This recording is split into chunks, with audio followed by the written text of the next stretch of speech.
ಜಿಲ್ಲಾಧಿಕಾರಿಗಳನ್ನ ಭೇಟಿ ಮಾಡೋದಕ್ಕೆ ಶಾಸಕರುಗಳು ಬಂದಿದ್ವಿ.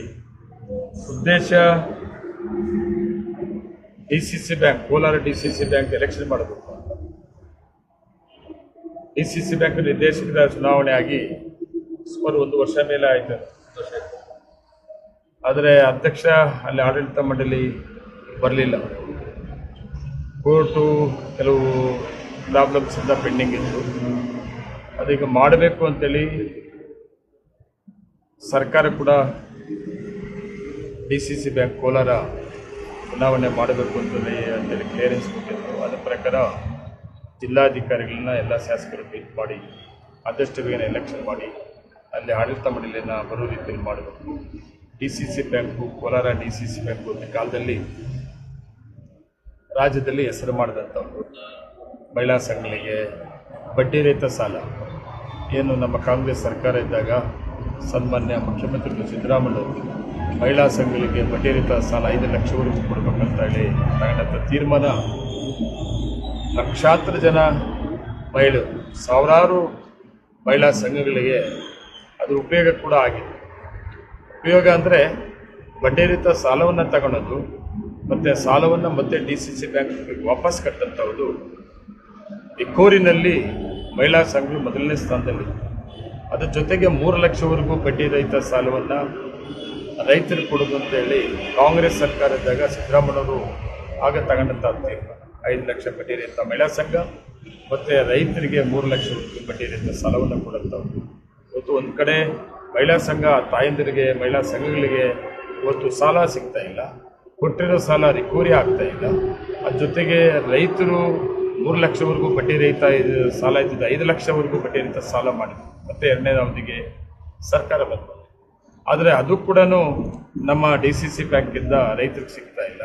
ಮತ್ತು ರೈತರು ತಗೊಂಡಂಥ ಸಾಲವನ್ನು ರಿಕವರಿ ಕೂಡ ಮಾಡೋಕ್ಕೆ ಆಗ್ತಾ ಇಲ್ಲ. ಇವೆಲ್ಲ ಕೂಡ ಆಗಿ ಇವತ್ತು ಡಿಸಿಸಿ ಬ್ಯಾಂಕು ಹೀನಾಯವಾಗಿ ಇವತ್ತು ಕೆಳಹಂತಕ್ಕೆ ಹೋಗಿದೆ. ಕಾರಣಗಳು ಬೇರೆ ಬೇರೆ ಏನೇನೋ ಇರ್ಬೋದು. ಆ ಕಾರಣಗಳು ನಾನು ಹುಡುಕಕ್ಕೆ ಹೋಗಲ್ಲ. ನಾವು ಚೆನ್ನಾಗಿತ್ತು, ಯಾಕೆ ಕೆಟ್ಟೋಯ್ತು, ಕೆಟ್ಟೋಗಿರೋದನ್ನು ಸರಿ ಮಾಡೋಂಥ ಜವಾಬ್ದಾರಿ ಇವತ್ತು ಸರ್ಕಾರ ಇದೆ. ನಾವೆಲ್ಲರೂ ಕೂಡ ಜವಾಬ್ದಾರಿ ಸ್ಥಾನದಲ್ಲಿ ಶಾಸಕರಿದ್ದೀವಿ. ನಮ್ಮದೇ ಸರ್ಕಾರ ಇರೋದ್ರಿಂದ ಮತ್ತೆ ಡಿಸಿಸಿ ಬ್ಯಾಂಕನ್ನ ಕಟ್ಟಬೇಕು, ಮತ್ತೆ ಮೊದಲೇ ಏನಿತ್ತು ಆ ಒಂದು ಸ್ಥಾನಕ್ಕೆ ಕೋಲಾರ ಡಿಸಿಸಿ ಬ್ಯಾಂಕ್ ತರೋದ್ರ ಜೊತೆಗೆ ನಮ್ಮ ಜನತೆಗೆ ಅನುಕೂಲ ಆಗುತ್ತೆ ಅನ್ನೋ ಉದ್ದೇಶದಿಂದ ನಾವು ಚುನಾವಣೆಯನ್ನು ಮಾಡಬೇಕು ಅಂತೇಳಿ ಒತ್ತಾಯ ಮಾಡಿದ್ದೀವಿ ಸರ್ಕಾರಕ್ಕೆ. ಸರ್ಕಾರ ಜಿಲ್ಲಾಧಿಕಾರಿಗಳಿಗೆ ಚುನಾವಣೆಯನ್ನು ಪ್ರಕ್ರಿಯೆಯನ್ನು ಪ್ರಾರಂಭ ಮಾಡೋಕ್ಕೆ ಹೇಳಿದ್ದಾರೆ. ಇವತ್ತು ನಾವು ಮಾತಾಡಿದ್ದೀವಿ. ಆದಷ್ಟು ಬೇಗನೆ ನನ್ನ ಪ್ರಕಾರ ಒಂದು 15-20 ದಿವಸದಲ್ಲಿ ಚುನಾವಣೆ ಪ್ರಕ್ರಿಯೆ ಕಂಪ್ಲೀಟ್ ಆಗ್ತದೆ. ನಮ್ಮ ಪಾರ್ಟಿ ಇದೆ, ಹೈಕಮಾಂಡ್ ಇದೆ, ಎಲ್ಲ ನಿರ್ದೇಶಕರಿದ್ದಾರೆ. ಎಲ್ಲರೂ ಕೂತು ಮಾತಾಡಿ ಯಾರನ್ನ ಮಾಡಬೇಕು ಅನ್ನೋದ್ರ ಬಗ್ಗೆ ಒಳ್ಳೆ ಅಭ್ಯರ್ಥಿ ಕೊಡ್ಬೇಕು. ಈ ಸಂದರ್ಭದಲ್ಲಿ ನಾನಾಗಬೇಕು, ಇನ್ನೊಬ್ಬರಾಗಬೇಕು ಅನ್ನೋದು ಮುಖ್ಯ ಅಲ್ಲ. ಆ ಕೆಟ್ಟಿರೋದನ್ನು ಸರಿ ಮಾಡೋದಕ್ಕೆ ಯಾರನ್ನ ಕುಡಿಸಿದ್ರೆ ಇದು ಸರಿ ಮಾಡ್ಬೋದು ಅನ್ನೋದನ್ನ ಯೋಚನೆ ಮಾಡಿ ನಾವೆಲ್ಲರೂ ಕೂಡ ತೀರ್ಮಾನ ತಗೊಂಡು ಒಳ್ಳೆ ವ್ಯಕ್ತಿಯನ್ನು ಆ ಡಿಸಿಸಿ ಬ್ಯಾಂಕ್ಗೆ ಜವಾಬ್ದಾರಿಯನ್ನು ಕೊಡುವಂಥ ಕೆಲಸ ಮಾಡಬೇಕು. ಅಲ್ಲ, ನಾನು ಹೇಳೋದು ಆಗಬಾರ್ದು ಅಂತಿಲ್ಲ, ಶಾಸಕರುಗಳು ಆಗ್ಬೋದು. ನಮ್ಮದೇನದು ಉದ್ದೇಶ ಏನದು, ಅಧಿಕಾರ ಬೇಕು ಅನ್ನೋದಕ್ಕಿಂತ, ಡಿಸಿಸಿ ಬ್ಯಾಂಕ್ ಅಧ್ಯಕ್ಷ ಆಗಬೇಕು ಅನ್ನೋದಕ್ಕಿಂತ ಸರಿ ಮಾಡುವಂಥ ಆಸಕ್ತಿ ಇರುತ್ತೆ ಅವ್ರಿಗೆ. ಆಸಕ್ತಿ ಜೊತೆಗೆ ತುಂಬ ಜವಾಬ್ದಾರಿ ಬೇಕು. ಮತ್ತು ಸರ್ಕಾರ ಮತ್ತು ಜನಗಳ ವಿಶ್ವಾಸವನ್ನು ತಗೊಂಡು ಮತ್ತೆ ಡಿಸಿಸಿ ಬ್ಯಾಂಕ್ ಕಟ್ಟಂಥ ವ್ಯಕ್ತಿಯನ್ನು ನಾವು ಆಯ್ಕೆ ಮಾಡಬೇಕಾಗ್ತದೆ. ಆಗ್ಬೋದು, ಶಾಸಕರು ಕೂಡ ಆಗ್ಬೋದು, ತಪ್ಪೇನಿಲ್ಲ ಸರಿ ಮಾಡೋದಕ್ಕೆ. ಆದರೆ ಪಾರ್ಟಿ ಎಲ್ಲ ನಿರ್ದೇಶಕರುಗಳು, ಎಲ್ಲ ಮುಖಂಡರು ತಗೊಬೇಕಾಗ್ತದೆ ತೀರ್ಮಾನ. ಆ ತೀರ್ಮಾನಕ್ಕೆ ನಾವೆಲ್ಲ ಒಟ್ಟಿಗೆ ಹೋಗಬೇಕಾಗ್ತದೆ. ಅನುದಾನ ಕೇಳಿದೆ ಸರ್ಕಾರದಲ್ಲಿ. ಅಲ್ಲ, ಇದಾದ ಮೇಲೆ ಡಿಸಿಸಿ ಬ್ಯಾಂಕ್ ಸರಿ ಮಾಡಬೇಕಾದ್ರೆ ಸರ್ಕಾರದ ಸಹಕಾರ ಕೂಡ ಕೇಳುವಂಥ ಒಂದು ಜವಾಬ್ದಾರಿ ಕೂಡ ಇದೆ.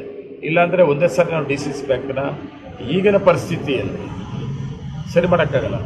ಅಲ್ಲೋಲ ಕಲ್ಲೋಲಾಗಿದೆ ಡಿಸಿಸಿ ಬ್ಯಾಂಕ್. ನಾನು ಎಕ್ಸ್ಪೆಕ್ಟ್ ಮಾಡಿರಲಿಲ್ಲ. ನಾನು ಡಿಸಿಸಿ ಬ್ಯಾಂಕ್ನ ಆಡಳಿತನ ಯಾರು ವಿರೋಧ ಮಾಡಿದರೂ ಕೂಡ ನಾನು ಡಿಫೆಂಡ್ ಮಾಡ್ಕೊತಾ ಇದ್ದೀನಿ. ಆದರೆ ಇವರು ಏನು ಹೇಳ್ತಾರೆ ಏನಪ್ಪ ಅಂತ ನೋಡಿದಾಗ ನನಗೆ ಕೂಡ ಆಶ್ಚರ್ಯ ಆಗ್ತದೆ. ತುಂಬ ಡಿಫರೆನ್ಸ್ ಕೂಡ ಆಗಿದೆ. ಅದು ಡಿಸಿಸಿ ಬ್ಯಾಂಕಲ್ಲೇ ಆಗಿನ ಆಡಳಿತ ಮಂಡಳಿ ಅಂತೇಳಿ ಹೇಳಬೇಕು. ಇವತ್ತು ನಾನು ಒಕ್ಕೂಟದ ಅಧ್ಯಕ್ಷ ಕೆಲಸ ಮಾಡ್ತಾ ಇದ್ದೀನಿ, ಕೋಲಾರ ಒಕ್ಕೂಟದ ಅಧ್ಯಕ್ಷ. ನನ್ನ ಕಾಲದಲ್ಲಿ ಏನಾದರೂ ಆದರೆ ಅದು ನೇರವಾಗಿ ನಾನು ಮತ್ತೆ ಆಡಳಿತ ಮಂಡಳಿ ಅಂತ ಬರ್ತದಲ್ವಾ.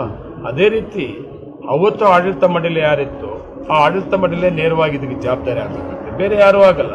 ನಾವು ಮಾಡ್ದು ಡೈರೆಕ್ಟ್ಲಿ ಕಳಿಸಿದ್ವಿ, ನಾವೇ ಕಳಿಸಿದ್ವಿ, ಅಧ್ಯಕ್ಷರು ಕೂಡ ನಾವೇ ಮಾಡಿದ್ವಿ ಅಂತೇಳಿ ನಾವು ಆ ಹೊಣೆಯನ್ನು ಹೊತ್ಕೊಳಕ್ಕಾಗಲ್ಲ. ಇವತ್ತು ಒಕ್ಕೂಟದ ಅಧ್ಯಕ್ಷ ಮಾಡೋದಕ್ಕೆ ನನ್ನ 3 ಅವಧಿಯಿಂದ 2 ಜಿಲ್ಲೆಯ ನಮ್ಮ ಜಿಲ್ಲೆಯ ನಾಯಕರುಗಳು ನಿರ್ದೇಶಕರು ಮಾಡಿದ್ದಾರೆ. ಅದನ್ನು ನಾನು ಒಳ್ಳೆ ರೀತಿ ನಡೆಸ್ಕೊಂಡು ಹೋಗಲಿಲ್ಲ ಅಂದರೆ ಅದು ನಮ್ಮ ನಾಯಕರುಗಳು ಮಾಡಿದವ್ರ ಮೇಲೆ ಬರೋದಲ್ಲ. ಇದು ಆಡಳಿತ ಮಾಡಲಿ, ಒಳ್ಳೆ ಕೆಲಸ ಮಾಡಲಿ ಅಂತ ಅವಕಾಶ ಮಾಡಿಕೊಟ್ರಲ್ಲ, ಅದು ನಮ್ಮ ಮೇಲೆ ಬರ್ತದೆ. ಅದು ಎಲ್ಲಿ ಏನಾಯಿತು ಅದು ಕೆಟ್ಟೋಗಿದೆ. ಆ ಕೆಟ್ಟೋಗಿರೋದನ್ನು ನಾನು ಹುಡುಕಬೇಕು ಮತ್ತು ಅದ್ರ ಮೇಲೆ ಏನೋ ಬೇರೆ ರೀತಿಯಲ್ಲಿ ಮಾಡಬೇಕು ಅನ್ನೋದಲ್ಲ. ಸರಿ ಮಾಡಿ ನಮ್ಮ ಜನತೆಗೆ ಏನು ಸಿಗಬೇಕಾಗಿತ್ತು DCC ಬ್ಯಾಂಕ್ನ ಸಿಕ್ತಿತ್ತೋ ಅದು ಸಿಕ್ತಿಲ್ವೋ ಅದು ಮತ್ತೆ ವಾಪಸ್ ಬರೋ ರೀತಿಯಲ್ಲಿ ಮಾಡೋಂಥ ಜವಾಬ್ದಾರಿ ನಮಗೆ. ಯಾರಾದರೂ ಇಲ್ಲಿ ನಿರ್ದೇಶಕರಾಗಿ ಆಗಿದ್ದಾರೆ ಮತ್ತೆ ಅಧ್ಯಕ್ಷ ಆಗಬೇಕಲ್ಲ.